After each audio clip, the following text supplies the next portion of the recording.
కాని పని. ఇక్కడ చూసినట్లయితే మన దేవుడు మాట ఏంటంటున్నాడంటే ఏది యెహోవాకు ఇష్టమైందంట. ఏమి ఇష్టమైంది? నలుగొట్టడం ఇష్టమైందంట. దేవుడు ఇట్లా కూడా చేస్తారా? ఇష్టపడి నలుగొడతాడా? అంటే మనం చూస్తూ ఒకరికి రోగం కలగజేస్తాడా?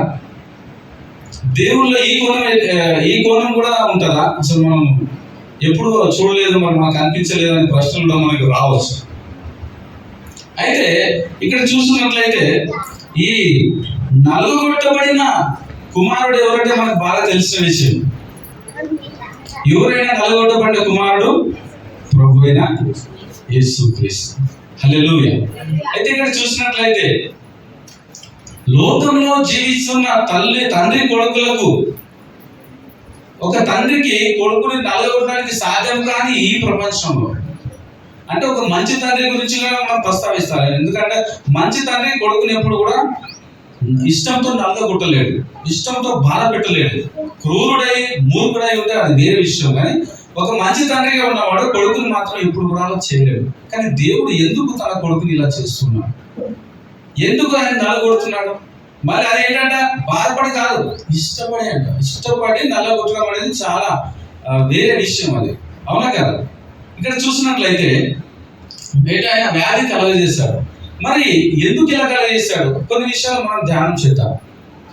అదేంటంటే మరి దేవుడు ప్రభుని యేసుక్రీస్తుని అంత ఇష్టపడి నల్లగొడుతున్నాడు అంటే దేవునికి కుమారుని మీద ప్రేమ ఉందా లేదా అనే ఒక ప్రశ్న మనకు రావచ్చు. ప్రేమ ఉంటే ఇది ఎలా సాధ్యమవుతుంది? ఇష్టపడి నల్లగొట్టడం చాలా పెద్ద విషయం.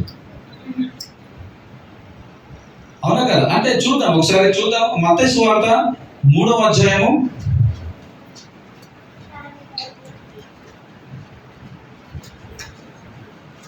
3వ మనకందరికి తెలిసిన వాక్యాన్ని 3వ అధ్యాయంలో ప్రభువు యేసుక్రీస్తు బాప్తిసం తీసుకొని ఒడ్డులకు వచ్చినప్పుడు ఒక స్వరము మనకు వినిపిస్తుంది.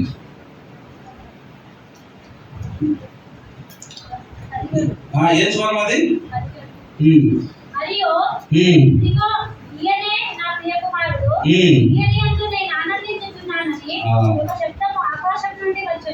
ఓకే, హల్లెలూయా. ఏ మాట అది? అది స్వరం ఎక్కడి నుంచి వస్తున్నది? ఆకాశం నుండి. అంటే యెహోవా దగ్గర నుండి వస్తున్నది ఆ స్వరం. ప్రభువు యేసుక్రీస్తుని గురించి ఆ స్వరం వస్తుంది. ఇక్కడ మనం ఏంటంటే ఆయన తన కుమారుని నలగొట్టాడు, ఇష్టపడి బాధిస్తూ ఉన్నాడు. అంటే దీన్ని బట్టి మనకు దేవుడికి తన కొడుకు మీద ప్రభువు యేసుక్రీస్తు మీద ప్రేమ ఉందా లేదని మనం ధ్యానం చేస్తే ఇక్కడ మాట ఏమంటున్నాడు?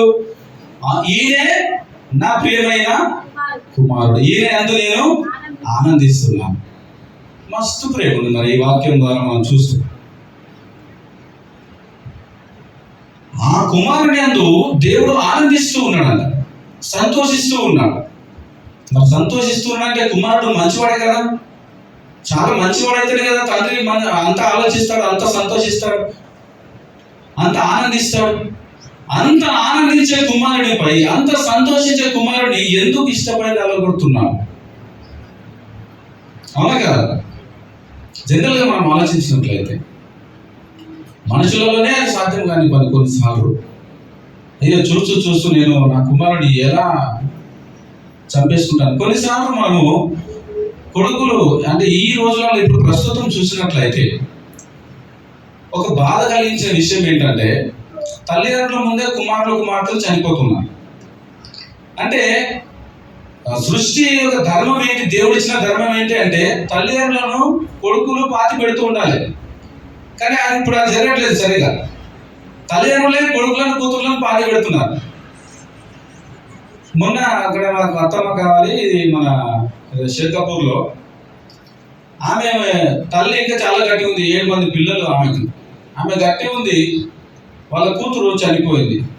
చనిపోయినప్పుడు ఆమె ఏమన్నారంటే కూతుర్ని డెడ్ బాడీని కడిగేటప్పుడు, లేదు నేనే నా చేతులతో నా కుమార్తెను కడుగుతాను, నేను ఆ రోజు కడిగాను ఈ రోజు కడుగుతాను, ఆమెనే నాకు కడిగేది, నేనే కడుగుతానని చెప్పేసి ఎవరిని కడగకుండా ఆమెనే సొంత చేతులతోని కుమార్తె డెడ్ బాడీని కడిగి రాస్తుంటే అది ఎంత బాధాకరమైన ఉంటుంది, చాలా ఘోరంగా ఉంటుంది కదా. కుమార్తె ఆమె వృద్ధాప్యం అయిపోయిన తర్వాత, ఆమె చనిపోయిన తర్వాత ఆమె చేతులతో, ఆమె హస్తాలతో తల్లిని కడిగి ఆమెను బాడీని మంచిగా నీట్గా చేసి సమాధికి తరలించే కార్యక్రమం అది. ఇక్కడ ఏమవుతుందంటే ఈ మధ్య కాలంలో తండ్రులే ముందే కుమారుడు చనిపోతూ ఉన్నారు, వారి చేతులతోనే వారిని కడుగుతూ వారిని సమాధి చేస్తూ ఉన్నారు. అవునా కదా? అటువంటి రోజులు ఇప్పుడు ప్రస్తుతం ఉన్నాయి. సో కాబట్టి ఈ రోజులలో ఇట్లా దేవుడు మనకు చెప్తున్న విషయం ఏంటంటే, మరి చెడు దినాలు అంటే మరి నేనేమో అనిపిస్తుంది అప్పుడప్పుడు. 30 నుంచి 40, 40 నుంచి 50 ఈ 20 సంవత్సరాల వయసు గల వారు చాలా మంది చనిపోయారు ఈ మధ్యకాలంలో. కరోనా వచ్చిన తర్వాత కూడా చనిపోయారు. కరోనా వచ్చిన తర్వాత కూడా, వెళ్ళిపోయిన తర్వాత కూడా చాలా మంది చనిపోతున్నారు. మళ్ళీ 50 అబౌవ్ ఉన్న వాళ్ళు అట్లాగే ఉన్నారు. వాళ్ళు స్టాండర్డ్గానే ఉన్నారు, ఇంకా గట్టిగా ఉన్నారు. ఫర్ ఎగ్జాంపుల్ మా ఫాదర్ ఏజ్ వాళ్ళందరూ ఒకటే కరెక్ట్గానే ఉన్నారు వాళ్ళు. కానీ 30 నుంచి 40 సంవత్సరాల వయసు, 40 నుంచి 50 సంవత్సరాల వయసు, ఈ 20 సంవత్సరాల వయసు గల వారు నాకన్నా ముందు ఎంతో మంది చనిపోతున్నారు. ఈ మధ్య అంటే సాధారణంగా మరణం అనేది చాలా అరుదు మనం వినడం. అప్పుడు ఏంటంటే ఇట్లా చనిపోయిండు, సూసైడ్ చేసుకున్నాడు, గురేసుకున్నాడు, లేకపోతే ఇట్లా మర్డర్ అయింది, అదైంది ఏంటంటే చాలా రేర్ ఉంటుండే. ఇప్పుడు ఏంటి, సాధారణ మరణమే రేర్ అయిపోయింది. అన్ని ఏదో విధంగా చిన్న చిన్న కోరికలు అలాగే సూసైడ్ చేసుకుంటారు ఈరోజు. చిన్న పిల్లలు అయితే మరీ వీక్ ఉన్నారు. మొబైల్కి వెళ్ళిన వాడు, నాకు డేటా ప్యాక్ అయిపోయింది ఇంకోడు, ఎంత సిల్లీ రీజన్స్. ఆ రీజన్స్ కూడా చావు కోరుకుంటున్నారు. అంటే అంత బలహీనంగా మారిపోతున్నారు. అట్లా తయారవుతుంది ప్రస్తుతం ఉన్న జనరేషన్. అయితే చాలా డేంజర్లో ఉంది. దాదాపు మా ఏజ్ వరకే కొంచెం అలా ఇలా ఫిట్గా ఉన్నాం. ఇప్పుడైతే చాలా వీక్ ప్రతి ఒక్కరు. అవును, చూస్తున్నాం నిజంగా. అంటే ఇప్పుడు ఈ తండ్రి కొడుకుల సంభాషణలో నేను ఆ విషయాలు తీసుకొచ్చాను.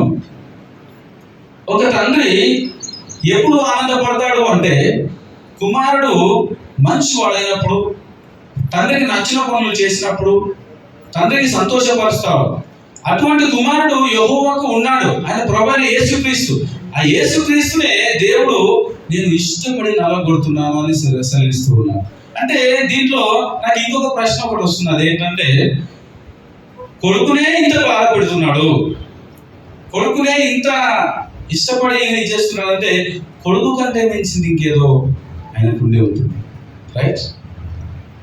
అవునా కదా? మనం ఆలోచన చేసినట్లయితే, ఫర్ ఎగ్జాంపుల్ ఇప్పుడు ఈ మొబైల్ అంటే నాకు చాలా ఇష్టం అనుకో, ఎవరికి ఇయ్యను కానీ ఒకరికి ఇచ్చాను అంటే మొబైల్ కంటే వాళ్ళు ఎక్కువ ఇంపార్టెన్స్ అన్నట్టే కదా. మనకు యేసుక్రీస్తులో చాలా మహిమలో దేవాది అంటే ఆ రాజ్యంలో, పరలోక రాజ్యంలో సింహాసనం మీద కూర్చుండబెట్టిన వ్యక్తిని, కూర్చుండబెట్టిన ఆ యొక్క కొడుకుని ఎంతగానో ప్రేమించి, ఎంతగానో ఆయన సంతోషించి, ఎంతగానో ఆయనను ఆనందింపచేసే కొడుకు పట్ల ఇలా ఇష్టపడి ఆయనను కష్టపెడుతున్నాడంటే ఆయనకి ఇష్టమైన ఇంకేదో ఉంది. హల్లెలూయా. అవునా కదా? ఒకసారి మనము వాక్యంలో చూసినట్లయితే ఒక వచనము,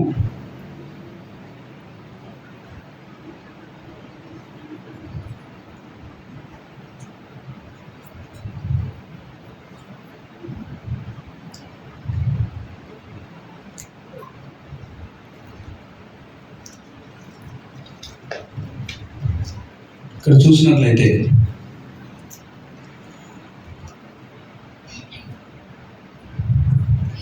రోమపత్రిక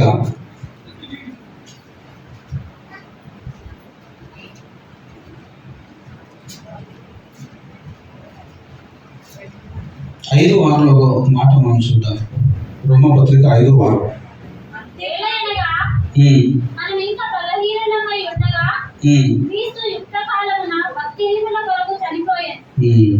నీతిమంతుని కొరకు సహితము ఒకడు చనిపోవుట అరుదు, మంచివాని కొరకు ఎవడైనా ఒకవేళ చనిపోవ తెగింపవచ్చును. అయితే దేవుడు మన ఎడల తన ప్రేమను వెల్లడికి వచ్చుచున్నాడు. ఇంకనగా మనం ఇంకనూ పాపులమై ఉండగానే క్రీస్తు మన కొరకు చనిపోయాడు. Praise lord. హల్లెలూయా. ఇక్కడ ఒక మాట మనం చూస్తూ ఉన్నాము. ఈ లోకంలో ఒక మంచి వారి గురించి ఒకడు చనిపోవట తెగింపవచ్చునేమో. అంటే చనిపోతాడని క్లారిటీగా మనం చెప్పలేము.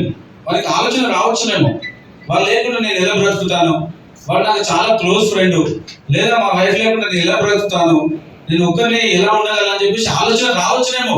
కానీ ఆలోచన వచ్చినంత మాత్రాన చావు దాకా వెళ్ళేందుకు అంత రెడీ ఏమో కాలేమో, తెగింపవచ్చునేమో. అంతేగాని తెగించి చనిపోతారని మనం చెప్పలేము.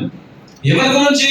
ఒక మంచి వ్యక్తి గురించి, ఒక నలుగురికి ఉపయోగపడే వ్యక్తి గురించి, లేదా మన ఫ్యామిలీలో రిలేషన్స్ చాలా క్లోజ్గా ఉన్న వ్యక్తి గురించి మనం అయ్యో నేను ఎలా ఉండాలి, రేపటి నుంచి ఎలా ఉండాలి అనుకుంటూనే వాడు అలా మనసు గట్టి అయిపోయి అలా జీవించేస్తాడు.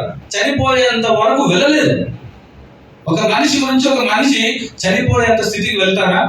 వెళ్ళలేదు. అలా అయితే లోకంలో చాలా మంది చనిపోయి ఉండాలి ఇప్పటివరకు. వారి హృదయం దేవుడు గట్టిగా చేస్తూ ఉంటారు. Day by day. ఫస్ట్ రోజు తినడు, సెకండ్ రోజు తినడు, థర్డ్ రోజు తినడు, దినాలు అనేక కంట్లో తింటూ ఉంటాం, జీవిస్తూ ఉంటాం. రైట్? కానీ ప్రభువు యేసుక్రీస్తు ఇక్కడ ఏమని సెలవిస్తున్నాడు అంటే, ఒకడు నీతిమంతుని కొరకు తెగిపోవచ్చునేమో, కానీ భక్తిహీనుల గురించి ఎవడు కూడా చనిపోయాడు. లోకంలో వాడు మంచివాడు కాదు, అయినా నేను మన కొరకు చచ్చిపోతాను ఎవడన్నా అంటాడు ఈ లోకం.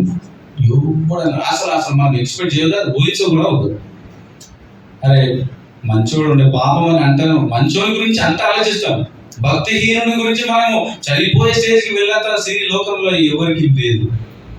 అవునా కదా? కానీ దేవుడు ఇక్కడ చాలా గొప్పగా ఆ కార్యం చేసి ఉంచాడు. ఏం చేశాడంటే, మనం ఇంకనూ పాపలమై ఉండగానే ప్రభువు యేసుక్రీస్తు మన గురించి చనిపోయాడు. అంటే వీడు బాధపడతాడు, వీడు మంచిగా అయితే సంపుదము, లేదంటే వీడు మంచిగా అయిన తర్వాత కుమారుని శిక్షిద్దామనే ఆలోచన దేవునికి లేదు. ఒకటే ఉంది.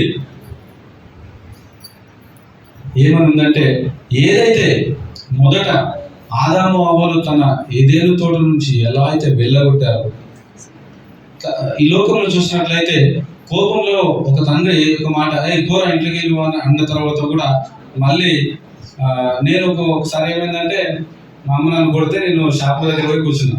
కిరాణా షాప్, అది పెద్ద షాప్. అది ఎవరైనా ఎప్పుడైనా అనుకో ఆ షాప్కి వస్తారు కొనుక్కోవడానికి. ఆ షాప్ దగ్గర పోయి కూర్చుంటే మా నాన్న వచ్చింది. ఇక మళ్ళీ మా నాన్న వచ్చి పైసలు ఇచ్చిండు, కొనుక్కొని మళ్ళీ ఇంటికి వచ్చేసింది. హల్లెలూయా.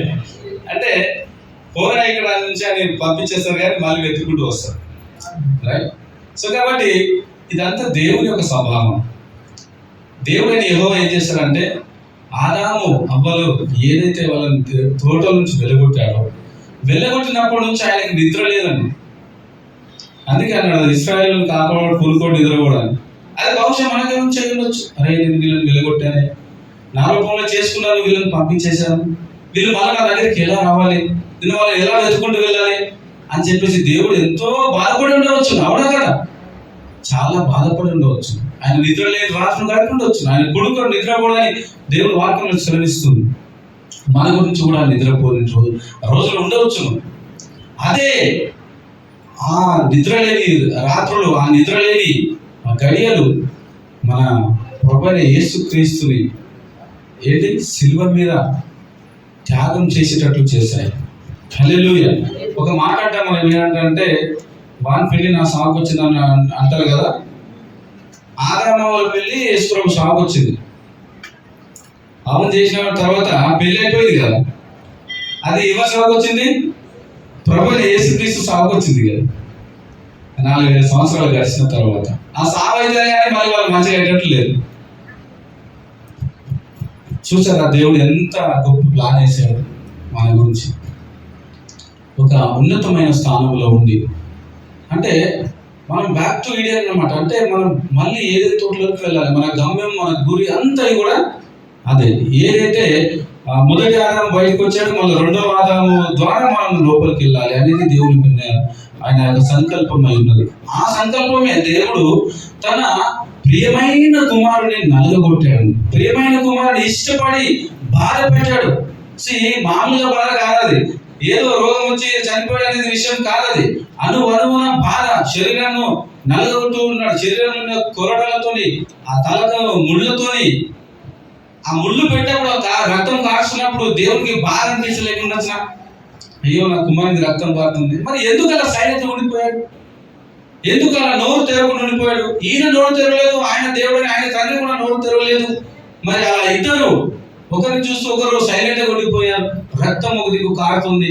ఆ కొరడాతో కొట్టినప్పుడు ఆ కొరడాకు ఆయన శరీరం ఇంత పీకి వస్తున్నది బయటికి. అవునా కదా? మరి ఇంత బాగా చూసుకుంటూ కూడా దేవుడు ఎందుకు ఆయన మౌనంగా ఉన్నాడు? మళ్ళీ ఏమంటున్నాడంటే ఇష్టపడి కొట్టించాడండి. ఇష్టపడి బాధ పెట్టినట్లుగా చూస్తున్నాడు. అంటే ఆ ముళ్ళ కిరీటం వచ్చినప్పుడు దేవుడికి ఇష్టమైంది, ఆ కొరడాలను కొట్టినప్పుడు దేవుడికి ఇష్టమైంది, అనే కుమారుడి మీద ప్రేమ లేదా అని చెప్పేసి మనం ఆలోచించినట్లయితే ఆయన బాధ దేవునికి కనిపించిందో లేదు, కానీ మన బాధ దేవునికి కనిపిస్తూ ఉంది. హల్లెలూయా. చూసారా, ప్రభువైన యేసుక్రీస్తు కంటే మనల్ని దేవుడు ఎంతగానో ప్రేమిస్తున్నాడు. దీన్ని బట్టి మనకి ఏం అర్థమవుతుంది? యేసుక్రీస్తు కూడా లెక్క చేయలేనటువంటి ప్రేమ మన పైన దేవుడికి ఉందని అర్థమవుతుంది. రైట్? సో కాబట్టి సరే, ప్రేమ ఉంది, మరి ఆ ప్రేమ ఎందుకు? ఆ ప్రేమ, అంత ప్రేమ ఎందుకు? దానివల్ల దేవుడు ఏం ఆశిస్తూ ఉన్నాడు? ఏమి మనం ఎక్స్పెక్ట్ చేస్తున్నాడు ఆయన మన నుంచి అంటే, ఒకసారి మనము యోహాను సువార్త 3:16 మనం చాలా సుపరిచితమైన వర్డ్ అది.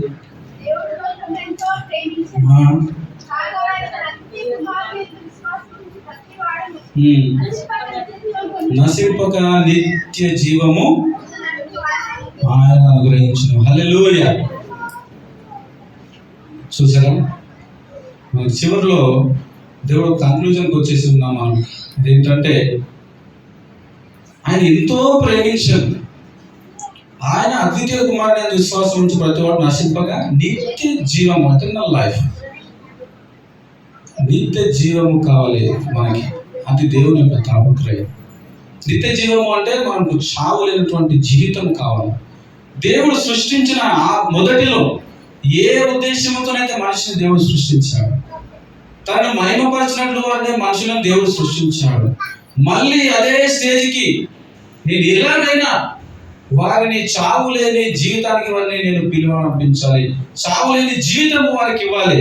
నేను కూతురుగా కుమారులుగా వారిని కోరుకొని వారిలో నన్ను నేను చూడాలనుకుని దేవుడు ఇష్టపడి మనల్ని సృష్టించాడో ఆ ఆలోచన ఈ జీవనకు అదే నెరవేరబోతుంది. అవును కదా? అదే నెరవేరబోతుంది. దేవుని సంకల్పం ఎప్పుడు కూడా వృధా కాదు. చాలా కొన్ని సంవత్సరాలైనా కొన్ని యుగాలైనా కూడా అది చివరికి ఆయన ఆలోచన పరంగానే జరుగుతుంది. ఆ రోజు కోరుకున్న ఆయన మరి ఈ రోజు వరకు అదే ఆలోచనలో అదే ప్రాసెస్లో ఉన్నాను. ఎందుకంటే మనము మళ్ళీ నిత్య జీవంలోనికి పోవడే తన కుమారుని యొక్క త్యాగము మరి మనకు చేయబడింది. అటువంటి త్యాగము అంటే మనము బ్రతకడానికి దేవుని కుమారుడు చనిపోయాడు. మనం బ్రతకాలంటే ఆయన చనిపోవాలని దేవుడు ఎరిగి ఇంకా వేరే ఆప్షన్ ఏది లేదు, ఇంకా ఇదే ఫైనల్ అయిన ఆప్షన్ అని చెప్పేసి దేవుడు ఆలోచించి 4000 సంవత్సరాల వరకు ఏదో బలి అర్పించడం అన్ని ప్రాసెస్ చేశాడు, కానీ అది దేవునికి దగ్గరగా చేయలేకపోయాడు. భయంతోనూ వణుకుతోనూ బలు అర్పించారే తప్ప ప్రేమతోనూ ఎవరు కూడా ఆయన దగ్గరికి చేరలేకపోయారు. అవునా కదా? అంటే వ్యక్తిగతంగా మనసులో ఇష్టపడి ఎవరు కూడా ప్రభుని ప్రేమించలేకపోయారు. దేవుడు అది ఆలోచించి ఇది కుదరదుగా, ఇది ప్రభువైన యేసుక్రీస్తుని లోకానికి పంపిస్తేనే ఇది నెరవేరుతుందని చెప్పేసి దేవుడు తన యొక్క గొప్ప కుమారుని, ఉన్నత స్థానంలో ఉన్నటువంటి కుమారుని ఎంతో ఇష్టంగా నలగగొట్టాడని యెషయా గ్రంథంలో మనం చూస్తూ ఉన్నాం. మరి అంత ఇష్టంగా నలగొట్టాడో యేసు ప్రభుని అంటే మరి మనల్ని ఎంత ప్రేమిస్తూ ఉన్నాం అని మనకు ఒకసారి మనం అర్థం చేసుకోవాలి. మనల్ని ఎంతగానో ప్రేమిస్తూ ఉన్నాం. ఆ ప్రేమ మరి ఒక ప్రేమ ఉందంటే ఆ మనిషి నాశనం కావద్దు అని కోరుకుంటాను ఎప్పుడైనా సరే. కానీ ఈ లోకంలో ప్రేమ నేను పోల్చలేను, ఈ లోకంలో నేను ఆ ప్రేమను పోల్చలేను. ఎందుకంటే అది శాశ్వతమైన ప్రేమ. ఇది ఈ రోజు రేపు పోయేది కాదు. ఈ రోజు మంచి, ఈ రోజు పైసలు ఉన్నాయి రేపు లేదు అంటే ఆ ప్రేమ పోయేది కాదు కదా. ఎందుకంటే ఆయన ప్రేమ నిజమైన ప్రేమ, అగాపే ప్రేమ, ఎప్పుడు నిలిచి ఉంటుంది. అది సంవత్సరాలు యుగాలు నిలిచి ఉంటుంది.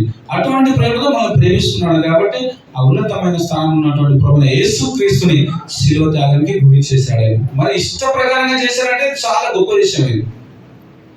నాకు ఇష్టంతో నల్లగొట్టడం అనేది నాకు ఒకసారి చదివిన తర్వాత మైండ్ అలా ఉండిపోయింది. అరే ఇష్టంతో ఎవరైనా చేస్తారా? మంచి పనులు ఏదైనా వేరే చేస్తారా తప్ప బాధపరుస్తారా? ఇష్టంతో ఎవరైనా ముందుకుస్తారా అని చెప్పేసి. సో కాబట్టి అంత ఇష్టంతో చేశారంటే మనమంతా ఆయనకి ఎంత ఇష్టం, చాలా అదొక వేరే లెవెల్ అన్నమాట. మరి ఆ స్థానంలో మన దేవుడు వచ్చాడు. మరి ఆ ప్రేమ మనల్ని బ్రతికించేలా చేస్తుందంటే మనం నిత్య జీవానికి మనం వెళ్ళాలి. ఆ నిత్య జీవులకు వెళ్ళినప్పుడు ఆయన ప్రేమ నిజమైన ప్రేమ. మరి ఆయన సంతోషిస్తాడు. అవును, నిజంగా నేను 6000 సంవత్సరాల క్రితం మనిషిని నేను సృష్టించాను, మళ్ళీ వారు నా దగ్గరికి వచ్చారు, మళ్ళీ యాజిస్టేజ్గా ఉన్నత స్థానంలో వాళ్ళు ఉన్నారు, సజీవంగా వాళ్ళు ఉన్నారు, వాళ్ళకి చావు లేదుగా అని చెప్పేసి దేవుడు సంతోషించాలని మనం జీవించాలని మనం చేస్తూ చిన్న వాక్యం దేవుడు తెచ్చి ఆశ్రయించినాక నేను మాటలు ముగిస్తున్నాను.